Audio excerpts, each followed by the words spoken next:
What if back in his school, instead of worrying about your crush, grades, and your first job, you had traveled infinite dimensions and learned reality-reshaping technology? Yeah, it sounds dramatic, and it is! Those experiences made me into someone I never could have become in normal life. And honestly, I wouldn't trade it for anything! So first thing you gotta understand, I'm not just any random Morty from the multiverse. Like Rick calls himself Rick C-137. Rick Sanchez of Earth Dimension C-137. You are under arrest for— Which means he's from Dimension C-137, right? But here's where it gets weird. I might not actually be from the same dimension as him. See, Rick disappeared from his original family for 20 years. When he came back and moved in with us, he didn't necessarily return to his original dimension. He could have picked any family in any dimension, but he chose us. He chose me. And that's not an accident. I'm what they call the Mortiest Morty. I know it sounds stupid, but it's actually a big deal. I've been to the Citadel of Ricks. That's like this massive place where thousands of Ricks and Mortys live. And I've seen what happens to other versions of me. Most of them are just broken, completely dependent on their Ricks, or abandoned and bitter, or they've gone full psycho like evil Morty. But me, I'm different. I can stand up to Rick. And trust me, that's not something most Mortys can do. I've seen Mortys who just cower and do whatever their Rick says. I've seen others who hate their Rick but are too scared to do anything about it. And then there's evil Morty, who became this manipulative sociopath just to survive. I took a fourth path. Yeah, I get traumatized by our adventures. Who wouldn't? But instead of breaking or becoming evil, I grew stronger while staying, human. I can argue with Rick. I can tell him when he's wrong. And sometimes I can even change his mind. Do you know how rare that is? I don't know. You managed to destroy just about everything today. The villains, the heroes, the lines between them, my childhood. Thank you. It is rare. Haha. Rick is literally the smartest, most dangerous person in the universe, and I can make him listen to me. That's not luck. That's Rick recognizing something in me that made me worth choosing over infinite other possibilities. And honestly, that's pretty awesome. So here's something most people don't think about. How do you develop a sense of right and wrong? Most teenagers figure it out through high school drama and family arguments. Me? I had to figure out my morals while traveling with the most nihilistic genius in existence who thinks nothing matters because infinite realities exist. Morty, I'm about to rearrange your atoms like a jazz solo. No structure, just speed. This whole thing is that nothing we do matters because somewhere in the multiverse, every possible outcome already happened. Kill someone? There's a dimension where they're still alive. Destroy a planet? There's infinite planets just like it. It's this crazy philosophy that basically says ethics are pointless. Well, there kind of are. But I never bought into that, even when it would have been easier. Take the Cronenberg incident. What's about it? That was probably the biggest test of my moral compass ever. Rick's love potion experiment turned almost everyone on Earth into these horrible mutants. In my defense, Morty, those people needed a little excitement in their lives. You're welcome. Instead of fixing it, Rick just moved us to a dimension where our alternate selves had died. All right, Morty, here we are. Oh my god, Rick! Is that us? Ooh, we're dead! What is going on, Rick? I'm freaking out! Calm down, Morty. Look at me. Calm down, Morty. And we literally buried our own corpses and took over their lives. For Rick, this was just elegant problem solving. Better than paying for therapy, Morty. I call it DIY emotional growth. Why struggle with a difficult solution when you can switch to a reality where the problem doesn't exist? Well, but you for finally me, get it. I had to deal with the fact that we abandoned an entire world of people who needed help. I had to bury my own dead body and pretend to be someone else. That could have broken my sense of what's real and what matters. But it didn't. It taught me that individual lives do matter, even if infinite versions exist. When Summer found out she was an unplanned pregnancy, I used that Cronenberg experience to explain why her specific existence was important, not just the infinite other Summers that might exist. That out there? That's my grave. Wait, what? On one of our adventures, Rick and I basically destroyed the whole world. So we bailed on that reality and we came to this one. Because in this one, the world wasn't destroyed. And in this one, we were dead. So we came here and we buried ourselves and we took their place. Then there was the Unity episode. Unity is this hive mind that can assimilate entire populations, and Rick fell in love with it. I watched this entity create perfect society by eliminating individual choice. No conflict, no suffering, but also no freedom. Most people would either be horrified or seduced by that kind of control. But I could see both sides. Unity meant well, but consciousness without choice isn't really consciousness. And the Purge planet? That really tested my beliefs about violence and justice. I was horrified by their annual purge at first, but when I saw genuine evil, people who hurt others for fun, I realized sometimes you have to fight back. My moral compass had to account for context, not just absolute rules. These experiences created a moral framework that can handle extreme situations while keeping core principles intact. When I make a moral decision now, it's been tested against scenarios involving genocide, mind control, and cosmic scale consequences. That's not theoretical ethics, that's battle-tested morality. Damn, Morty, since when are you so smart? I guess you got some leftover megaseeds dissolving in your colon or something. Here's something Rick will never admit. For all his genius, he's absolutely terrible with emotions. Like, catastrophically bad. He treats feelings like they're obstacles to logical thinking instead of important information about people and relationships. I understand feelings, Morty.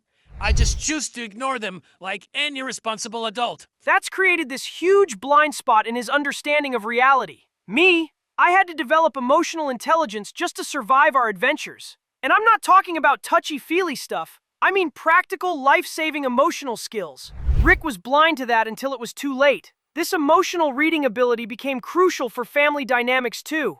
I learned to translate between Rick's intentions and what everyone else needed to hear. When Rick does something that seems cruel, I can usually understand the emotional motivation behind it and explain it in a way that doesn't destroy relationships. The Jerry daycare episode was a perfect example. Rick sees Jerry as worthless and incompetent, but I understand that Jerry's insecurities drive his behavior. That understanding helps me interact with Jerry more effectively than anyone else in the family, even when he's being objectively annoying. My emotional intelligence also became a survival tool. In the alien simulation episode, I recognized that the aliens were trying to manipulate Rick through emotional rather than logical means. I could spot the emotional manipulation when Rick's analytical approach failed. And when we're dealing with alien species or cosmic entities, I can negotiate by understanding their emotional needs, not just their logical interests. Rick might be able to outthink most beings, but I can connect with them emotionally, which often works better than pure logic. The really important thing is that my emotional intelligence makes Rick more effective.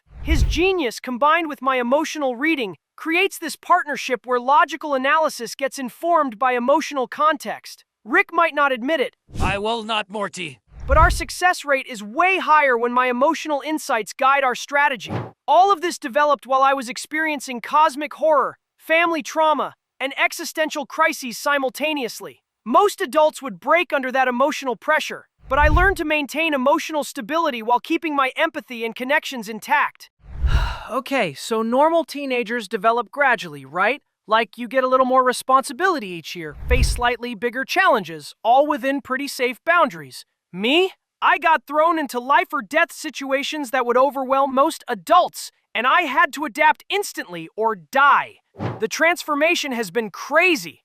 If you watch early episodes, I'm this stammering, panicky kid who can barely handle basic social interactions. I relied on Rick for everything and freaked out at the first sign of danger. But by later seasons, I'm making independent decisions in crisis situations, handling complex moral problems on my own, and even leading when Rick's not around. Like, when Rick got arrested by the Galactic Federation, I had to coordinate the family's response, make strategic decisions about his rescue, and deal with my parents' marriage falling apart, all at the same time. That's development that would normally take years of gradually increasing responsibility. When I first encountered the Purge planet, I had a complete psychological breakdown from witnessing systematic violence. But within that same episode, I adapted to become an effective combatant when I had to fight actual evil. Take the Total Recall episode with the memory parasites. While my family was struggling to figure out which memories were real, I developed systematic approaches to memory verification. My brain learned to process unreliable information and create testing methods under pressure, skills that professional investigators spend years learning.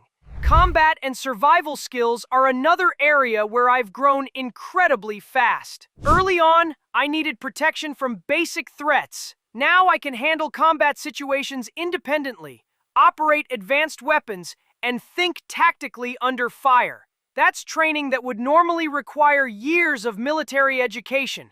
But the psychological resilience development is probably the most important. I learned to function while experiencing extreme fear, make rational decisions under severe stress, and maintain my core identity while adapting to completely different environments.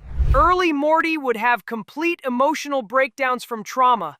Current me can process traumatic events without losing cognitive function. Think about how your worldview gets shaped, probably by your school, your community, maybe some travel if you're lucky. Now imagine your perspective being formed by direct exposure to infinite civilizations, realities, and ways of existence. That's my normal. I've witnessed entire civilizations rise and fall in compressed time frames. I've seen how different species solve fundamental problems that humans are still struggling with. I've participated in cosmic events that literally reshape reality. These experiences give me a comparative framework for understanding behavior and society that most people can only approach through books. In the Ricks Must Be Crazy, I traveled through multiple layers of nested universes, each containing civilizations that exist just to power the level above them. I got direct experience with exploitation, technological dependence, and the ethics of advanced civilizations using less developed ones for resources. These are complex concepts that political scientists study theoretically, but I lived through them. I've interacted with beings who exist on completely different timescales. In a wrinkle in time, I experienced time fractures that let me perceive multiple timeline possibilities simultaneously. That gave me perspectives on time and consciousness that philosophers spend entire careers trying to understand through abstract reasoning. All these experiences created a perspective that transcends normal human limitations while keeping human emotional connection. I can understand cosmic scale problems while still caring about individual experiences. I can appreciate infinite possibility while still valuing specific relationships and outcomes. So here's probably the most obvious advantage. I have unrestricted access to technology that represents millions of years of scientific advancement beyond anything humans have achieved. All thanks to me, Morty. Don't forget it. And I'm not just observing it. I'm learning to use it, understand it, and apply it practically. Rick's lab contains devices that manipulate fundamental forces of reality, portal guns that breach dimensional barriers, memory equipment that can edit consciousness, genetic modification tools that restructure biology in real time, weapons that can eliminate targets across multiple dimensions. I don't just watch Rick use these. I've learned to operate many of them independently. The portal gun alone is probably the most significant technology in human history. It allows instantaneous travel between infinite dimensions, completely bypassing the limitations of space and time that constrain all human civilization. I've learned to operate it safely, understand its targeting systems, recognize when portal travel creates dangerous instabilities, and troubleshoot malfunctions under pressure. Memory manipulation technology gave me access to consciousness itself. Rick's memory devices can selectively edit experiences, implant false memories, or completely restructure personality and identity. I learned to recognize when memories have been modified, understand the psychological impact of memory manipulation, and operate these devices when necessary. The ethical implications are staggering. The ability to edit consciousness challenges fundamental concepts of identity, responsibility, and free will. I've developed practical, ethical frameworks for memory manipulation that philosophers can only approach theoretically. Advanced weaponry gave me access to devices that can eliminate targets across dimensions, freeze time, or manipulate matter at quantum levels. I learned to operate these weapons safely, understand their destructive potential, and develop judgment about appropriate force levels and target identification. Spacecraft technology exposed me to engineering principles that human technology can't match. Rick's ships travel faster than light, phase through solid matter, and survive in environments that would destroy any human-built vehicle. I learned to pilot these craft, understand their systems, and perform emergency repairs under combat conditions. Communication technology allows me to interact with beings across the cosmic spectrum. Rick's translation devices process any language, decode non-verbal communication, and interface with non-biological consciousness. I use these systems to negotiate with cosmic entities, understand alien cultures, and communicate across species barriers. Beyond individual devices, I've observed how advanced civilizations integrate technology into their social structures and daily life. I've seen societies that solved energy scarcity through advanced physics, achieved post-biological existence through consciousness transfer, and developed sustainable environmental relationships through technological advancement. This technological literacy, combined with my human perspective and moral framework, positions me uniquely to understand both the potential and risks of advanced technology. I understand through direct experience how technology can enhance or destroy civilizations, how power corrupts even advanced beings, and how technological advancement without wisdom leads to self-destruction. The integration of all these technological experiences created someone who can operate reality-altering technology while maintaining human values, use advanced weapons while preserving ethical constraints, and access cosmic-scale power while keeping human-scale relationships and moral reasoning intact. Most people see me as the universe's punching bag, some pathetic kid getting dragged through cosmic nightmares.